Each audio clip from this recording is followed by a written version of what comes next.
Hello and welcome to another special GeoTech Hour. For this one, we're going back to school. And by going back to school, I mean we're going to be reimagining how we do education in a rapidly changing world. I'm your host, Dr. David Bray, and this is the GeoTech Hour where we consider how data and technology is changing societies, how it's changing geopolitics, and how it's changing the nature of global collaborations.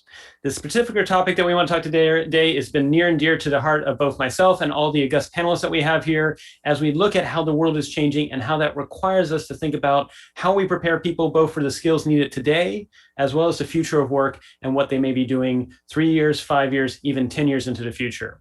With that, I'd like to go to a longtime friend and a very passionate, positive change agent in this area. Anne-Marie, if I could open with you real quick first to share a little bit about who you are, and then two, from that, why is it so important that we now start thinking about how we re-envision education for the future ahead? Sure. So hi, I'm Anne-Marie Thomas. I'm a professor of engineering and business and engineering education at the University of St. Thomas in Minnesota, where I direct the Playful Learning Lab, which is at the intersection of art, technology, and K-12 education. And I think many of us, including people here today, have been talking for decades about the importance of really imagining what education can be, and how to support the kids, but also how to support teachers. Though the past 14 months with the COVID pandemic, it's really a highlight, I think, for all of us, how fast things are changing. Things that we said we could never do, move schools online, were done overnight. And I think we learned a lot of really positive things, but we also, over the last year, in talking to teachers around the world, we've also really seen some stark differences in terms of digital access. For some kids, the past year was a very positive experience, and for some kids, they lost connection with their learning environments, with their peers. And so I think we're now at a point where all of us in the education world, in honestly any of the fields that we're talking about today, have to rethink what it means for kids to learn. We can't just do things the way we've been doing previously. And in some ways, the COVID pandemic has forced us to really look at this with new eyes and hopefully make some pretty dramatic changes. So recognizing that you gave a great overview of both how this is, in some cases, we've been thrust into this with the pandemic. Some people did have the connectivity to be able to benefit, but a lot of people did not. I guess if you could give a sense, like how much catch up do we need to do, both in terms of making sure people have the connectivity, and then how much catch up do we need to do in terms of like re-envisioning actually how education is delivered, if, for example, the future is possibly still a hybrid approach to both virtual as well as in-person learning? Well, in terms of catch up, I think a lot of people have been talking about learning losses, and I hope that we move from that and don't talk about what was lost in this past year. Honestly, it doesn't matter when you learn to read, if you learn to read on your own schedule or algebra. I think we have to look instead at probably catching up as a society in terms of access to meaningful, and I'm biased, as are many of your panelists, on playful education. I think our biggest catch up isn't content. If we're looking at catch up from last year, it's the social and emotional learnings that being thrust into this. This wasn't really a year of online learning. It was a year of emergency schooling switched to online. We couldn't do all the best practices this past year, and I think we can learn a lot from looking at what happened this past year. But I think the catch up really is going to be mostly governmental and policy making to make sure that when we're in a position like this again, how do we make sure that all children, regardless of socioeconomic, regardless of disability status, have access to education. Speaking for the US only, we know that not all kids had equal access to learning opportunities this year. Right, and that's definitely something to be fixed. And I think that creates a very interesting why as to what we need to do going forward. And also thinking about, as we think about the entire world, is there a way to actually recognize what we can do and move forward from it? Real quick, before I go to Bo, because I'm sure he'll have thoughts too, when you say playful learning, could you give for our audience like a real quick overview as to what that entails in your mind for playful learning as a form of education? Sure. So fortunately, I get to work with lots of teachers at different levels. And I think what we have to realize is that we're no longer siloed. We might hear of things like STEM, but science, technology, engineering, math, art, all of this goes together into a really holistic learning. And we can't really judge a kid based on just what they got in algebra. We have to look at all aspects. Are they learning to collaborate? Are they learning to be creative? Are they allowed to explore choices that they want to make on their own? And in my work, we use play and a pedagogy around that to give kids a little more freedom in what they learn and maybe look at things through a different lens. Thank you. And that's a perfect setup. And thank you, Anne-Marie. It's a perfect setup for now. Bo, so Bo, real quick, going to you. If you first time on the GeoTech Hour, if you could quick first introduce yourself, and then why do you think it's so important that we start thinking about reimagining how we do education, given the both challenges of the pandemic, but also how the world is changing rapidly around us? Thank you, David. It's such a pleasure to be here. I'm the chair of learning through play in the LEGO Foundation. I've been overseeing the research across the foundation also for the past decade, and my responsibility right now is to work with decision makers and practitioners across our 30 plus countries worldwide to understand how can we change education systems. And I must say it is a remarkable good opportunity right now, not only because we have a range of new technologies that have been rolling out over the past years, but it's really how we are using these technologies that have changed. And then we must realize that we have failed miserably in the past education system. Like some people talk about, basics like reading and math and science, and that has been, a failure in many instances to get everyone supported. But what's even more important is, the creativity, the collaboration, the critical thinking, and children's joy of learning, their engagement. They really want to, they want to learn, but we are taking that away from them. So I think this is an excellent opportunity right now to learn from a much more flexible approach to education here through the pandemic. We acknowledge that, it hasn't been easy this time. And for some, as Anne-Marie was mentioning, access is difficult, adapting to technologies is difficult also. But in its essence, if you support children's curiosity, their active engagement in diving into subjects that interest them, allow them to test and try out things, they actually understand things better. They understand concepts better, they remember things for longer, and they can apply that knowledge to practical problems. So what is it we see? Like we see that if you think about education and how technology can transform learning, it is actually giving more autonomy to learners. It gives more access to a greater source of content, and it can actually reimagine how we do assessment using portfolio and different strategies allow you to share what you're doing. And then it provides a fantastic opportunity to bridge the school, the community, and the home environment, because children just move fluently through these settings. They don't isolate. I'm learning in school and then I go home. No, technologies bridge these settings, and we can have teachers and parents as guides on that journey. So we really see that this can be a creative, engaged, lifelong opportunity for learners if we have a more flexible, adaptive thinking around education. Well, what I really liked, Bo, is, as you said, it's thinking about first and foremost about giving autonomy. And then you talked about on top of that, then access to content so they can then learn on their own, thinking about assessment, and then thinking about the fluidity there. What I was thinking as you were saying that is that also sounds a lot like the future of work. And so maybe if you could give us a little bit of thoughts about how we help reimagine education may in some respects also be helping people think about how they actually go about with their jobs, given what the future might have in store 5 to 10 years from now, with what they may do as actually their profession too. So I'd be interested in your thoughts about relating the two. Absolutely. That's a fantastic point. So when we sit in the World Economic Forum and we work with governments, it's quite clear that they are looking for creativity. They're looking for the ability to learn new things. They're looking for adaptability. And these are the skills that are sought for in the workplace right now. It's also what governments are trying to implement right now, but find it a little difficult. And what we are in a situation right now, we have the highest youth unemployment in many countries at the same time as a lack of skills that are flexibility and creativity. But what's interesting is children are the most flexible, adaptive, creative individuals, particularly in young years. But then we begin to orchestrate and take away the choices for them and say, this is what you need to learn. This is how you should do it. But actually they have the mindset, the curiosity. I really want to learn this. What is it? How can I figure it out? So we really need to nurture that mindset of flexibility and adaptability throughout the education system. And for adults, it's really being more open-minded to recognize, well, I'm not really sure, but I can probably figure it out or try it out, even if I don't have a plan. So absolutely, there's a great opportunity here to think more like children sometimes in the way they learn.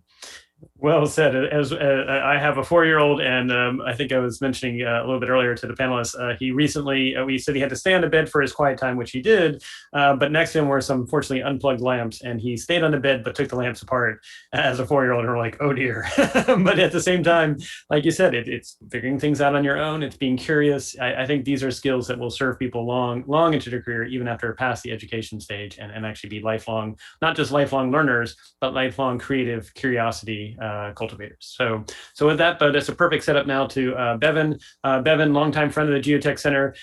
Real quick, if you could introduce yourself, Bevan, and then share a little bit about why you think it's so important that we also be addressing these issues in terms of reimagining education.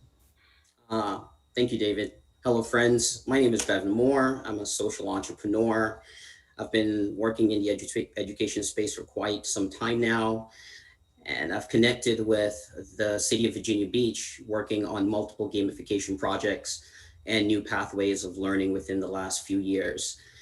So education is a passion of mine. I've also connected with multiple afternoon school programs in Virginia and around the area as well to develop new concepts and bringing it to the classrooms, as well as collecting data and visualizing data from teachers from multiple different levels, and also students from young adults to higher education as well. So I'm very committed to the space, and I think this discussion is very timely and needed at this moment moving forward. And Bevan, if I could share, I mean, I remember when we first connected through the People-Centered Internet Coalition, and then, later conversations with Vince Cerf and thinking about how we can make a more people-centered internet.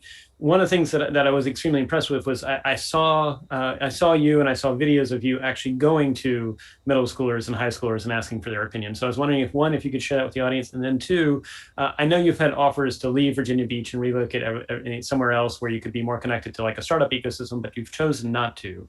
And I think you're absolutely in the right place for like helping Virginia and Virginia Beach think through these things. But could you talk a little bit about the challenges of being a social entrepreneur in the education space and being able to link to groups that can actually help you reimagine and effectively make that happen? So first, share a little bit about your interactions with students, and then the challenges of being an entrepreneur. Yes, well, I can say that interacting with students is very fascinating and very heartfelt, because they don't, they'll just tell you exactly how it is. So when we bring programs to them and we've asked them, the pros and cons of the technologies that we've developed, a lot of students give honest feedback in talking about how technology helps them understand concepts when it comes to reading, and it's being audio and so forth and stuff. So visual, AR, things like that within the ecosystem. So connecting with them at STEM Trifectas, connecting with teachers as well, we were able to understand some of the dips in education and what is needed now to take education to the next level. And education and technology plays a big part in what we're doing to bring these ecosystems together. Excellent. And I think what I really applaud is that you have brought together the ecosystem within Virginia Beach, and I think they owe a lot to what you're doing. And so I look forward to seeing more, both what you're going to do long term, and obviously getting your thoughts about what needs to be done to actually transform the way forward. But what you've set up, Bevan, is perfect, and it's a good segue now to also longtime friend, and in some respects doesn't need too much of an introduction because she's a deputy director of the GeoTech Center, without which we would not be where we are. But I want, Stephanie, real quick, if you could share a little bit about your additional background, including design thinking and working in terms of connecting social workers with entrepreneurs. If you could share a little bit about your background there, and then why do you think it's so important that we think about reimagining education? Yeah, thanks, David. So excited to be part of this conversation today and to be talking about important issues including autonomous learning, being playful. That's really important to me as someone who's worked for a long time in the innovation space as part of the X Prize Foundation as a program manager. I've also been an educator at University of Southern California, where I taught design, innovation, and disruption to social workers, trying to help them think differently and innovate around the really enormous challenges they face. I found that very few communities are quite on the front lines of social challenges as social workers are. And so I think there's really powerful opportunities for collaboration, for adult learning to really advance how we solve problems. So that brings me to really why I'm so passionate about this topic and about the role of play in adult learning. I think as we talk about on a daily basis, we are facing enormous challenges as a society. And as I think our vision at the GeoTech Center is really one where we see things rapidly advancing, changing, and evolving. And so we need more quickly, at speed, rapid and creative solutions to new kinds of challenges, new ways of doing things, new ways of governing, because we're seeing all kinds of new pieces on the playing field. And so that's why I'm particularly excited about some work that we're standing up now around developing education programs for government leaders, for cross-sector pollination, really that focus around doing foresight activities. So how do we take playful, creative, novel approaches to problems? How do we work with partners to really address the critical inflection points that society is addressing? And then ultimately, how do we help people navigate these digital crossroads, ensuring that we're making sure that we're thinking about all the different aspects, whether it's tech, data, geopolitical collaborations, and ultimately, most importantly, I think, finding the right spaces in which to operate. Because I think we understand that tech needs to be part of the solution, but it's not the only part of the solution. We understand that people need to be part of the solution, and we have to be thinking about how we do this to the benefit of all. So obviously very proud of this work and excited about this new educational direction that we're headed in. I think it's mission critical to how we address the problems ahead. Well said, Stephanie. And real quick, if I could ask on a personal note, I mean, your decision before you came to what we're doing at the Atlantic Council, your decision to actually spend time connecting social workers with thinking in terms of entrepreneurship. I mean, that's an interesting choice. Could you tell a little bit more about what the thoughts you had when you did that, and a little bit about your experiences there? Absolutely. So I was in a very privileged position at XPRIZE, but also one where I think I found that I inherited some enormous responsibility in that I went not knowing anything about artificial intelligence to completing a 6-month research endeavor on how do we do a competition in that space. And as a result, I became, at the time, one of kind of very few set of people who understood the broad expanse of what was happening in this artificial intelligence space and just how important it was going to be for all of us. And I was realizing from conversations at the dinner table and friends and family that very educated, very smart folks really didn't know what was happening. And with that came this responsibility of thinking who's not part of these conversations. And what I quickly found out is that those who are most vulnerable are not having a chance to participate, and that really a select few are shaping the direction for the majority. And that became for me something where I felt I had to go work with folks and try to reach those that maybe weren't part of those conversations to increase access. And that's what drove me to work with USC and the social work community, because I wanted to make sure we were really designing and innovating for those most in need. Wow. I mean, I think that definitely embodies, sort of the broader mandate as to why we should be thinking about this. Because like you said, is if the future is only being set by a few and those that are most vulnerable do not have a voice, then shame on us. And that sort of creates the burden for us to actually make that happen. So thank you for, as always, being a positive change agent, Stephanie. And so now I'm going to circle to Anne-Marie. And Anne-Marie, recognizing you've done a lot in this space in terms of the actual what, I'd be interested in your thoughts about, so what exactly should we do different? And maybe if you could share some examples in terms of what you're doing. Sure. So a lot of the work that our lab does looks at partnering with educators. So teachers who are teaching in STEAM, but also we work a lot in deaf and hard of hearing communities, and teachers that are working with children who maybe haven't had some of these opportunities you're talking about. Maybe their families aren't speaking English as a first language, or maybe there are tech access issues. We've done the fun stuff. Our lab's done a lot of work with like the rock band OK Go, of taking their music videos and reimagining them as ways to teach math and science, putting sensors on kids at the circus to learn physics. And all of these things, what they have in common is getting kids to be a little silly when they're learning, and getting kids to, as Bo mentioned, make some choices and kind of follow their own creativity instead of a prescribed learning route. Now, the biggest challenge, though, that I see for all of this, and I can speak confidently about what I see in the U.S., and I hope some of the others will talk about globally, is how we support educators. We know that tech is changing. We know that our global situation is changing, both in terms of international relations and the climate. And if we're looking at learning in formal settings, we really have to empower the educators. I adamantly am a hardcore supporter of educators and what they bring to the classroom, not only in terms of the content, but in terms of their support for children and in terms of the modeling they do. I know there's a lot of discussion of, well, can we just automate everything and have computer teachers? And honestly, I don't believe that. As someone who's trained as a roboticist, it's those human connections that are super important. However, we're seeing the funding for training for teachers. We're seeing the funding for things like arts in schools in the US being cut. I think one of our really important things here is how do we empower the people that facilitate those learning opportunities? Because I think when we talk and look at the data, it's mentorship, and kids in their K-12 experience who had a mentor, who had a teacher who encouraged them, all of that becomes super, super important. But it's very hard to base a system on the work of educators who are often working second jobs in the US public education system to support themselves, and who also maybe aren't being given the opportunities to train in and experience some of the new technologies, but also these playful learning tools, right? Because if you have a kid who is doing a creative project that's holistic and ties in many different topics, it's not as easy to give them a standardized test and say they learned this thing or they learned that thing. And so we have to really rethink how we're assessing education in the US, and then I would just keep iterating how we're supporting educators, how we're training the next generation of educators, and particularly going into a post-COVID world, we know that we are going to be teaching young learners of all ages who have experienced trauma. There is no going back to, if schools open up in person in the fall, we can't forget that the last 18 months has happened. So now in terms of the disruption that has caused, we're expecting teachers to be the ones who are the front line for that. And so I think that becomes probably the most important thing in my mind, is how do we support those individuals who are the ones interfacing with the children?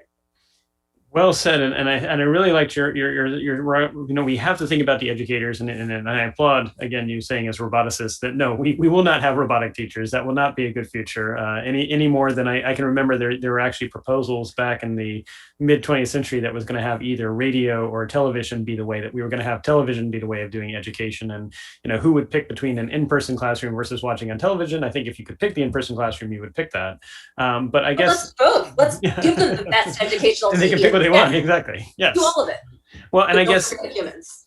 So if I could ask you, Anne-Marie, what's the biggest myth when it comes to both education and educators that you'd like to puncture? What is the biggest myth that's out there, if you could think of one? And then also, if it's not putting you in a spot, what's the biggest truth that people don't know yet that needs to actually be considered when we think about this as well? I think I hate to say it, but I think the biggest thing is that it's easy. Mm-hmm. Right, that anyone can just do this because we all went to school, and I'm fortunate that I teach in many different disciplines, so I get to wear different hats in meetings, and I can see right away how I'm treated differently when I'm wearing my education hat versus my engineering hat versus my entrepreneurship hat. I as a college professor, I will admit that I've talked to faculty who have said, these kids have to learn, they're not in high school anymore, and I said that's absolutely true, and it's so sad because in high school you have teachers in the U.S. education system who are trained and certified and have taken pedagogy and have taken assessment. And actually at the high college level, which is a whole nother GeoTech Hour, in the US, we don't regulate teaching in college. Most college professors have no teaching training.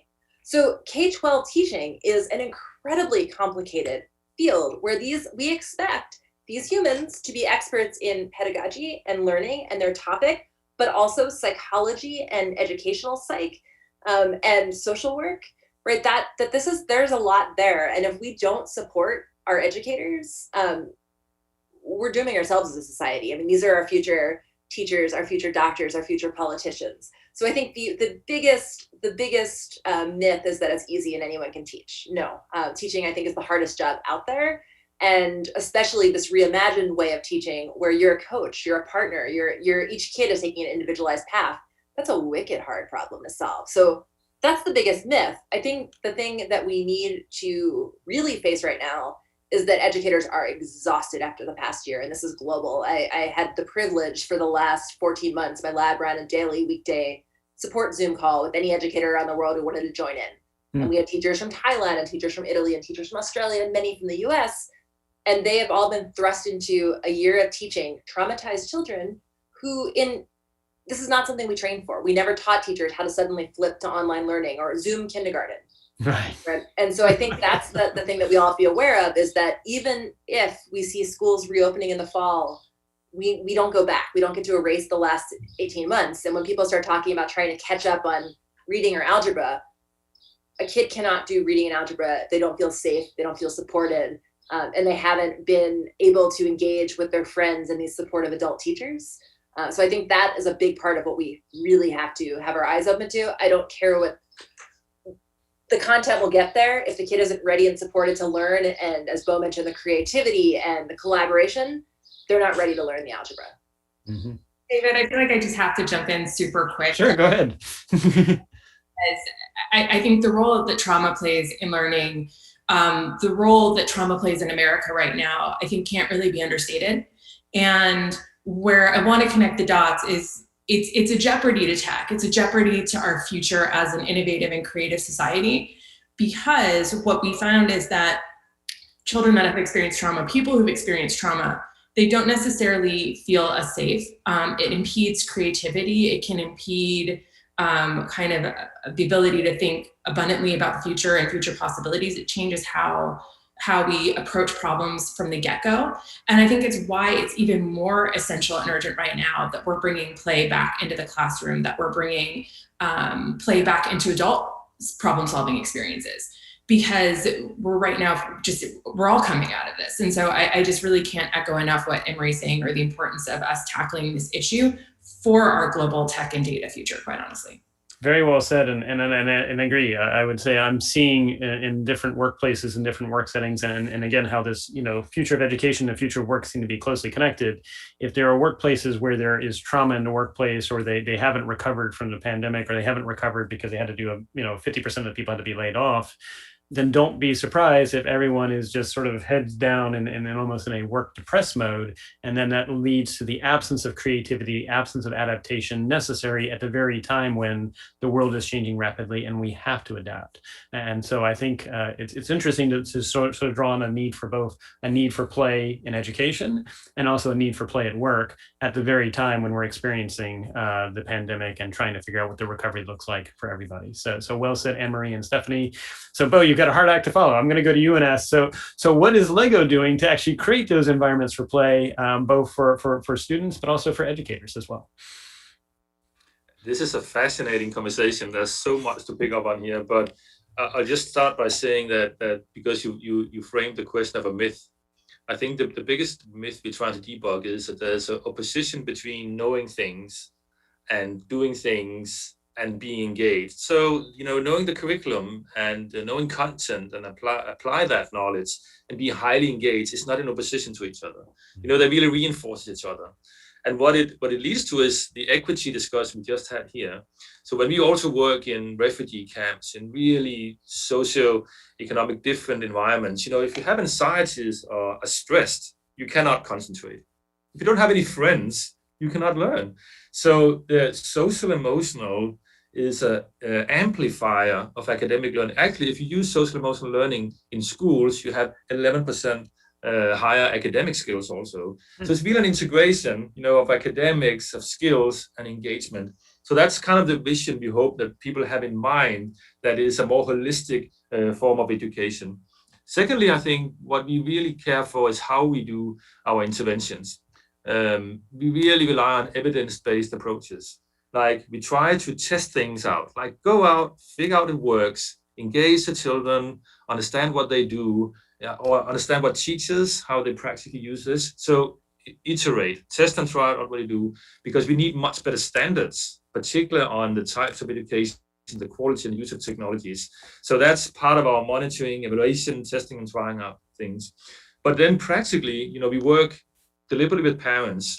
We have set up play labs to help children or parents come up with their own play experiences and how they can reappropriate things in mud into small dolls, take papers into paper planes. So equip with the mindset that actually the resources you have in your environment, you can reappropriate into playful activities that actually become learning activities, because you concentrate, you test and try, you do cause and reasoning and so forth. Secondly, on the teachers, I think that was fantastic at Anne-Marie's point here. In Denmark, we are reimagining teacher education. Teacher education have been a little bit about, the philosophy and the history of education and pedagogy. Play labs are now integrated in teacher colleges in Denmark. You have physical spaces where you can literally test and try out things. how do I develop this kind of STEM curriculum? What does an activity look like? How does a history lesson look like? You need practical materials to play out ideas. And then you need to be much more practically in relationship to children, because that's the lives, that's the people, that's your audience, that's your customers at some point. Are they engaged? So really working closely with how to equip parents practical ways to understand what playful learning brings, teachers to have this more adaptive approach and flexible approach because children are different. And then at the system level, the key thing for us here is really changing the mindset around assessments, that we can broaden the assessments, focus on the process also. There are reasons and accountabilities for standardized assessments, but the quality is if you can observe it in the classroom, if you can see the delight of children, if you can see them collaborate and come up with ideas. So we're working with multilaterals to reframe how we think about the quality and the outcomes of education. Wow, well said. And if not wanting to put you on the spot, Bo, but could you? I imagine that you also apply this for the very way that your foundation and the way that Lego is working in this space too. So could you talk a little bit about how you work internally on these efforts? How do you bring a sense of play to what you're doing yourself? I would just be interested in that as well.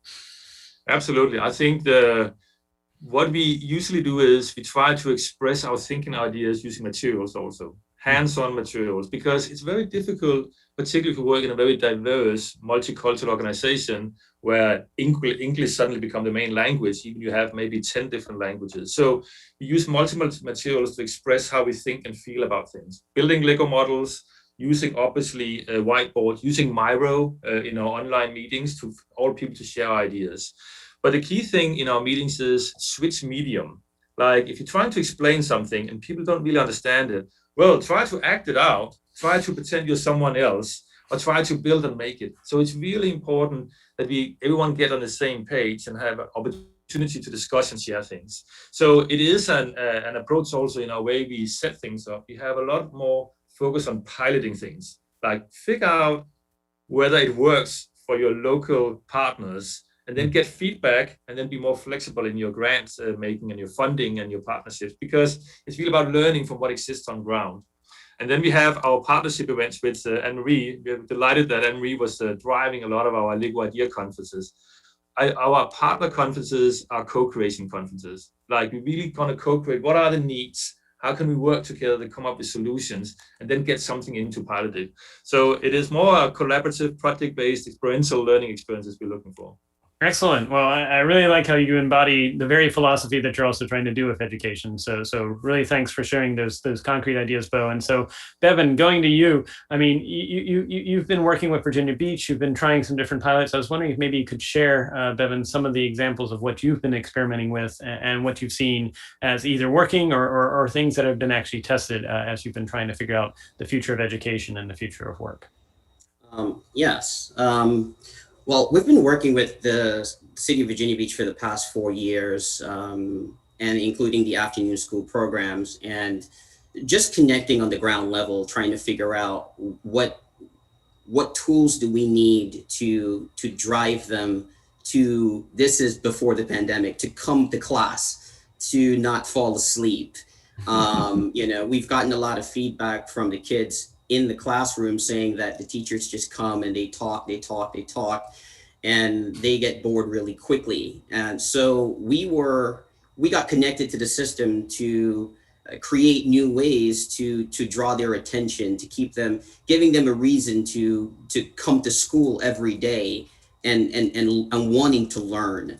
So we've developed programs to where kids can experiment with science. We've created a virtual lab to where they can walk around and take questions like,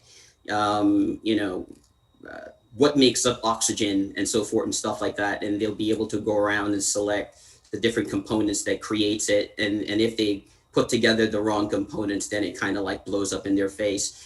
And a lot of verbal and audio things that I was talking about before to help them understand what they're getting into was very crucial, because at the early stage of development, some kids are missed within the system and they're placed into a higher grade or a higher level, which some of the basic stuff they don't carry over with them. So we're trying to make sure that no kids get left behind when we do our development, how we look at certain gamification programs, if it's in science or if it's just math or just simple reading. We wanted to make sure that we extract everything, what Anne-Marie said before about empowering the teachers. Very, very important. A lot of them are burnt out due to the pandemic in handling hybrid programs. From a few kids in class to some online, and now it's both at the same time, and they have to exert a lot of energy, and they're not being compensated for all the extra work they're doing. And one of the byproducts of that, they have to stitch together multiple different technologies to actually drive these programs and make them work. So on one side, the gamification brings them to school because they're learning something new. It's visual. They can touch it, they can feel it, they can play with it, they can communicate with others. And it brings them to school every day because they have something to look forward to, David. Excellent. And Bevan, if real quick, if I could also ask if we could shift from the K through 12 environment. I know you've done some work also on the college side, trying to connect people that are maybe 1 or 2 semesters away from graduating, but they're also thinking with some anxiety about what their career is. Could you real quick talk a little bit about how to help connect people who may be graduating from either a high school associate degree or a 4-year degree to education, and how you're linking those ecosystems together? So we've launched a company a few years ago called Elevate U, and we created portals for individual school systems. So they can assess the students that are graduating high school that's either looking for a job right away or trying to find a 2-year college or a 4-year college to go to. And we've created this onboarding solution that gives the teachers or the professors the capability to assess each student and help them work on their resume, help them work on their delivery for interviews, and help them figure out where their path is going. Because a lot of them are still confused, in the industry. Some of them need to get to work very quickly. And we've partnered up with the state of Virginia. We've partnered up with workforce development and parts of the labor department to bring all opportunities to the table so they can assess salaries, where jobs are located, and how to get them recognized by employers. Because that was a key thing that we focused on, is knowing that once the employers look at these students within this pipeline, they know that someone spent the time to make sure that they're in order to get to the next level. So you don't have to do a lot of due diligence. We take a lot of the due diligence and the work out the system so the employers can better identify these students and connect them to viable jobs or higher education if they're looking for that at this time. Excellent. Well, I appreciate that, Bevan, and I appreciate you helping to make those connections in Virginia and elsewhere, because they're definitely needed. And Stephanie, if I could go to you, there's a question we actually got from social media that was actually building on a point that you and Anne-Marie made about making sure when people need to be in safe spaces for learning. And I guess, since you have interacted with social workers and entrepreneurship, the first is sort of a 2-part question, which is first, what is the role of social workers in trying to help make those safe spaces so that education can occur? And then 2, is there a role that possibly entrepreneurs can play in helping social workers and teachers create that sense of safety or that safe zone in which people can learn? Yeah, so in my experience, social workers really have been experts in creating safe spaces, but they are spread super thin throughout our ecosystem. So they are really on the front lines of triaging for the students that are the most challenged, that have the most potential threats to their physical safety, to their mental well-being. And so I think they are unfortunately just dramatically under-resourced relative to the work and importance that they play in the ecosystem. So I think there's a role for them to play. I think there's a role that they should be doing more. We should be leveraging them more. But this is part of, I think, really the grand challenge of addressing safety and trauma in the classroom across the country and around the world. And sorry, back me up. I feel like that was part of the answer. That was the first question. The second question is, and I thought you said it was very well good. So they were interested in creating how social workers can play a role, but then their next question was, is there a role for either entrepreneurs or the private sector to play a role in providing additional support for social workers and for educators in this? And what could be done by entrepreneurs if they wanted to help out? Absolutely. I think first off, I would say, I think we're seeing entrepreneurs like Bevan, for example, who are already developing tools and systems and new ways of thinking that can plug in. And I think we as a society have to build more bridges so that entrepreneurs can work within school systems. I think one of the biggest barriers is that our school system is incredibly decentralized. You have to navigate each entree into a school system via a state and potentially local governance as well. You have to fit into their buy cycles. They have very limited resources. So I think just our entrepreneurs being incredibly strategic about how they design, what the cost of their products is, and how they engage in the ecosystem is essential, and we have to do corresponding bridges. What I am really excited about and want to shout out is that I think there's also a role for established leaders in the private sector as well. So I am very fortunate that in my backyard here in Orange County, California, there is a group called the CEO Leadership Alliance, and they have committed to making Orange County an AI super hub. And so what's been really incredible about the work is not only are they thinking about what kinds of technical capabilities are needed, but they're really thinking about it from an education perspective. How do we make sure that everyone in Orange County, and while Orange County can be known for having high net worth individuals, it actually has quite a few challenges as well, economically, in terms of housing access, school access, all that kind of stuff. And they're doing an incredible job of starting to think through what's the education pipeline? Where are these mission critical points where we can unstick and try to advance the population so that they are able to work and participate in this AI economy. So I'm really excited about initiatives like that, because I think it really shows leadership for the decade ahead of where we really need to be planning ahead for people to succeed and thrive. Well said, and that's a really good segue to thinking about how we help think about the decade ahead, Stephanie, because I'm going to go to Anne-Marie and to Bo with a question that we've also gotten from someone that had a question about, so we've been talking about K through 12, we've been talking a little bit about college, but if the world we're going into, we're all going to need to be lifelong learners, what needs to be done for those people that are 35 plus or 45 plus or 55 plus? So Anne-Marie, I'll go to you first, and then Bo, about what do we do for lifelong learning for people that still want to be a kid at heart, but also have a mortgage payment and or kids and a job at the same time too? Sure. I mean, I think one of the things that is a really great opportunity here where entrepreneurship can play a big role is that there's no perfect model for learning and education. In fact, it'd be really sad if there was. We have this wonderful diversity of life experiences because everyone learns differently, everyone has different interests. And we have the opportunity now, we've proven over the last year and a half that while it didn't work for everyone, we do have ways to connect classrooms. If you are in Denmark or you're in Orange County, your teacher doesn't have to be in that same state, or the group of kids that you're learning something with. I have a child who's doing role-playing games with kids around the world.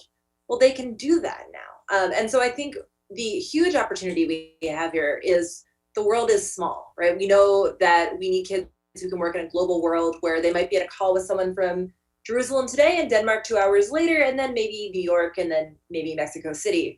And we have that tech. But it also means that we don't need schools to be experts in everything. If you have a kid who is interested in something, maybe their school can't provide it, but can we now partner? Can we partner across schools, across states, across countries? That's going to take a lot of work. That's going to take a lot of regulation and partnership and tech. But we've seen it, right? We've seen it this year. And so we can't pretend that we don't know we can do that. And I think that is going to be super important moving on, is that if education has become personalized, it's going to take everybody, and we shouldn't be afraid of that.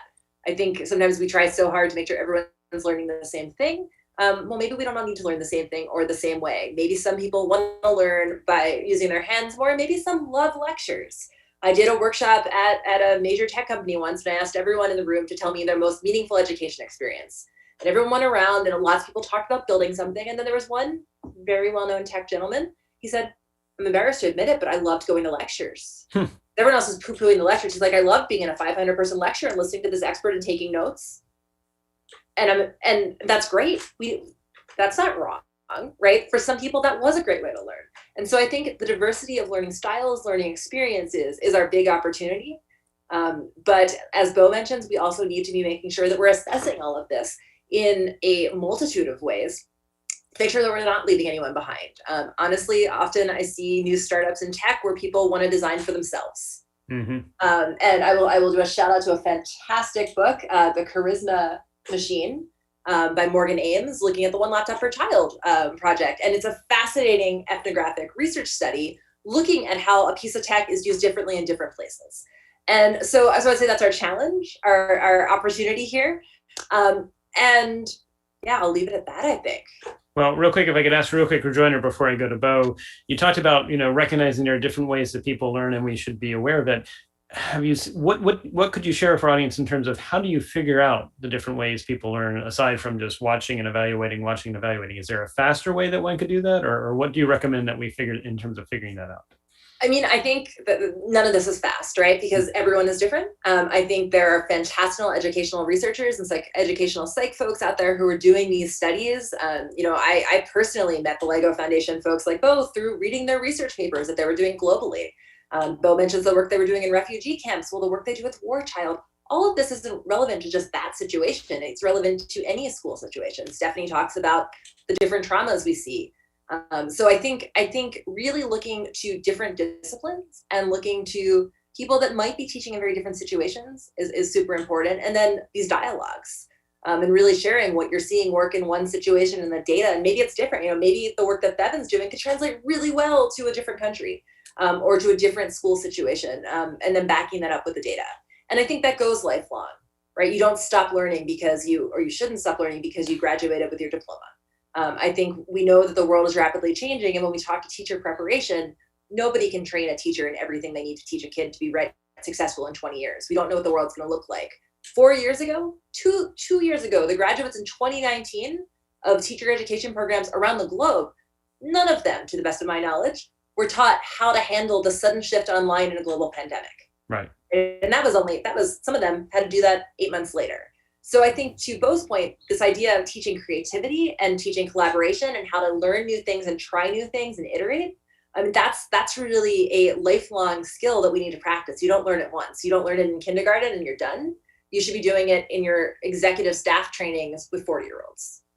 Very well said. And I think I saw some stats that by some estimates, at least in the heavy science fields, by the time you start college, halfway through college, 50%, by the time you graduate college, 50% of the knowledge that you accumulated has now been updated and refined since the time that you actually started college, and 4 years later has changed. And so you're absolutely right. We're in a fast changing world. I mean, we'll see how it moves forward, but I think this does set the stage then to Bo for your thoughts about, I mean, how do we encourage lifelong learning and making sense of lifelong learning as a sense of play that everybody needs to do? So over to you, Bo.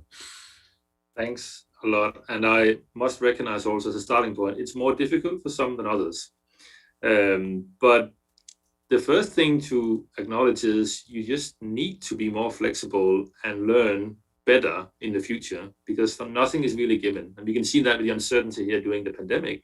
You needed to adapt to different ways of working, to collaborate, to use technologies.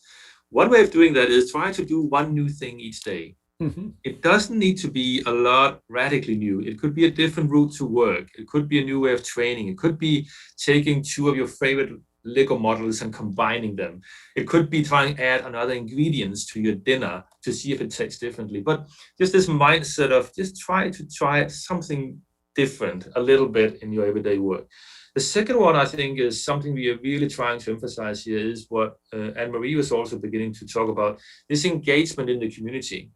We're really trying to emphasize that if you have empathy to the community, you're trying to contribute, you do volunteering, you actually have a greater joy of learning, of meeting others, a greater network, even better skills in many ways. So many of our work in local community programs is really trying to engage with the community, figure out where the needs are, and try to be engaged. That opens up your mindset and strengthens the community and the relationships.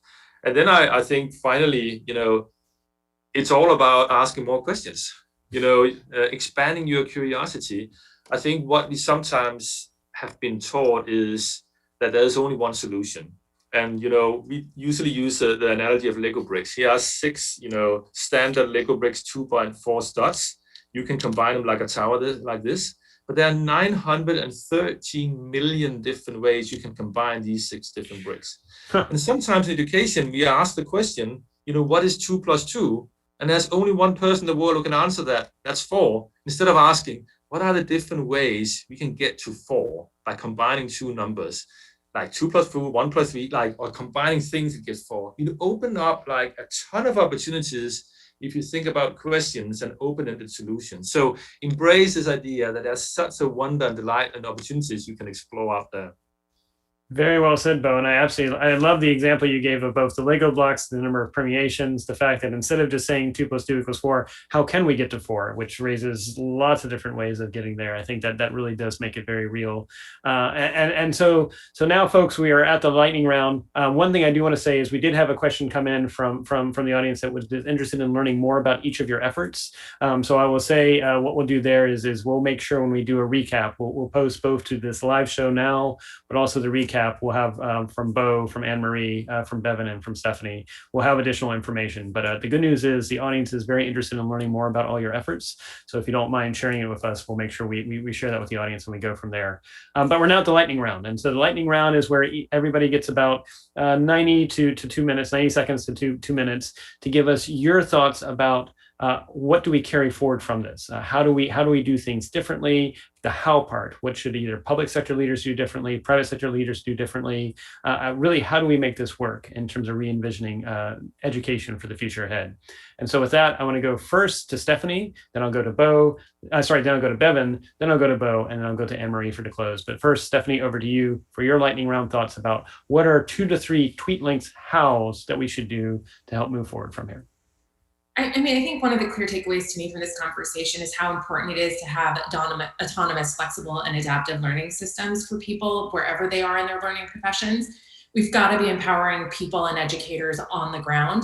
And I think that what I think was really interesting and striking from this conversation is that really comes from a balancing of standards, that we need to have standards that support New Paths Forward, that help and aid teachers in developing technology approaches, but that also ultimately allow for that creativity on the ground. I think sometimes teachers feel stymied by standards, and so we have to figure out how we strike that balance. But ultimately it boils down to, I think, how do we empower people to really solve their own problems and be creative thinkers in whatever situation they find themselves in at whatever age of life.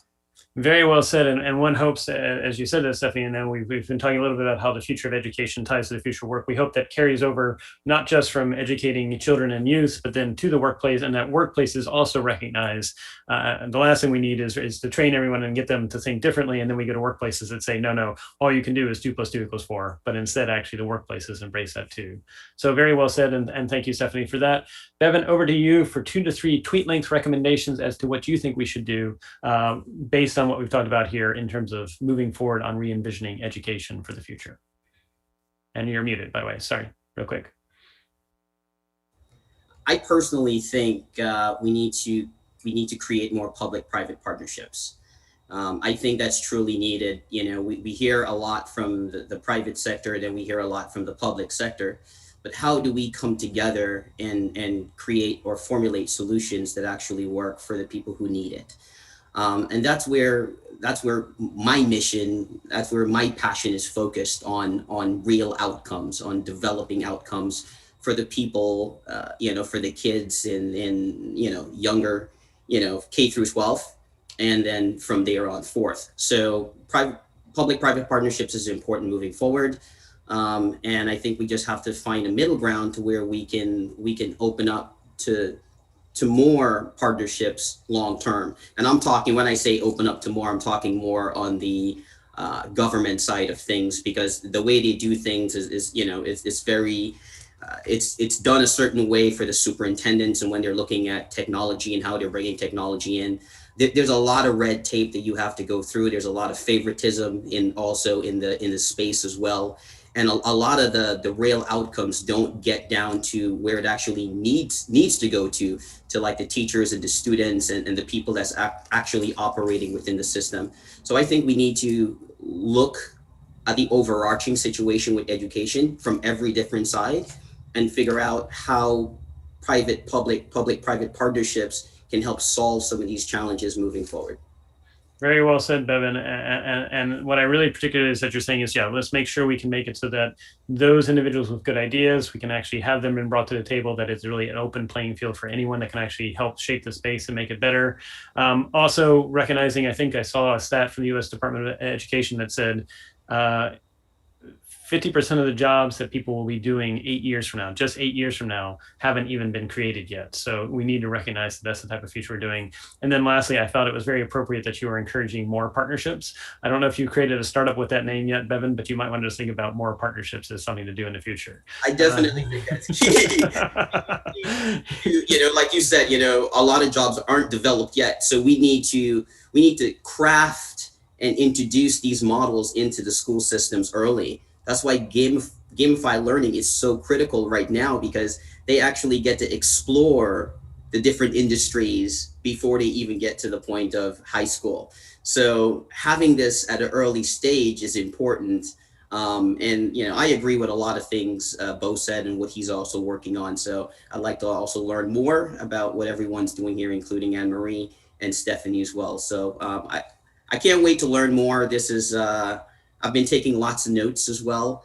So this is very, very informative as I get back rolling into the space again. Excellent. Well, you set it up perfectly now for Bo. So Bo, what are your 2 to 3 sort of recommendations, tweet links recommendations for how we move forward into this space, Bo? I think the clear recommendation from our side is we have to broaden the outcomes of education. In all our policies and our efforts, it's not only about one outcome. Like, it is about creating opportunities, social emotional learning, creative opportunities, collaboration, because it all strengthens the academic understanding also, but also broaden the opportunity for different ways to learn. And secondly, the question one should always ask any customers: do you enjoy what you are experiencing? Children enjoy the learning experience. Do they have confidence in learning? That's the one question we also ask in the workplace. Why don't we ask that engagement question for children? So learn from children, their curiosity. That's certainly something we deserve. Very well said. I love what you said about broaden the education experience. Make sure we do ask the question, are you enjoying the learning experience? And like you said, learn from children, maintain that sense of curiosity. And I think that'll help us with the decade ahead. Thank you, Bo, for that. Okay, Anne-Marie, you get to bring it home for us. What are your 2 to 3 tweet links recommendations here? Sure. So I'd say first is, we have to embrace and acknowledge that there's a lot of uncertainty about the future, and we have to equip students and educators accordingly.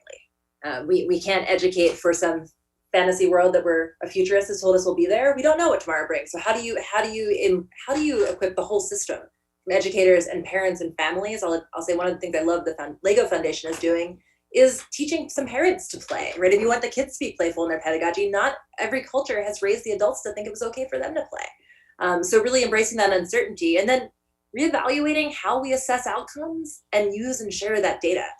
There's a lot of anecdotes in education, and we have to move beyond the anecdotes, or else we end up designing based on our own somewhat hazy recollections, but really sharing what's working and what doesn't work. And often that means that the folks who are creating these learning innovations, we shouldn't make them also have to assess them. Some folks are really great at creating the provocations, but then we also have some amazing learning scientists who can do that assessment. So I think really broadening and reevaluating that becomes super important. Very well said. And I really appreciate the remarks you made about recognizing we need to give the parents, in some respects, possibly education on how to play too. Because if they aren't playing, then don't expect their kids to necessarily play, because they'll be missing those role models. So very well said, Anne-Marie, Bo, Bevan, Stephanie. Thank you for a very robust GeoTech Hour. This has been a fascinating conversation, and I think it set the stage. I think, as Anne-Marie already said, we could already have another conversation about things that go even further to link this to higher education and thinking about executive education too.